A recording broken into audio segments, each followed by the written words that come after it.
Tara mga par, samahan niyo ako, magluluto tayo ng tinulang isda. Kukuha tayo ng mga pansahog natin sa ating backyard garden. Ito mustasa. Masarap to sa mga tinulang isda. Try ito tanglad. Kumuha yung partner ko ng tanglad. Ang pabango sa tinola. Hugasan muna natin bago natin ilunod. Ganito lang kami sa amin. Lahat mga pangsahog kinukuha lang namin. Dira lang kami bumibili. Siguro ang lagi naman binibili ay alasa lang ng ulam namin.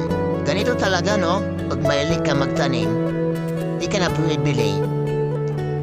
Ito yung tilapia natin. Ito ay huli ng aming ama. Kasi yung ama namin ay mangingisda.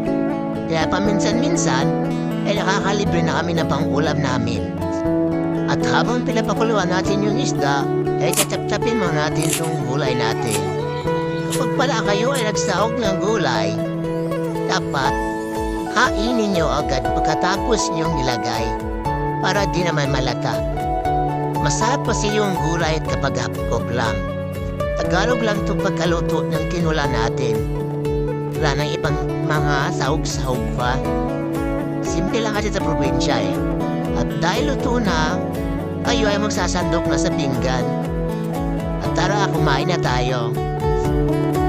Maliit lang yung plato na ginamit ko para di naman malata. Nang malakas tayo kumain. Sa mga gutom dyan, ay dapat na kayong kumain kasi di naman kayo makakain sa niluto ko.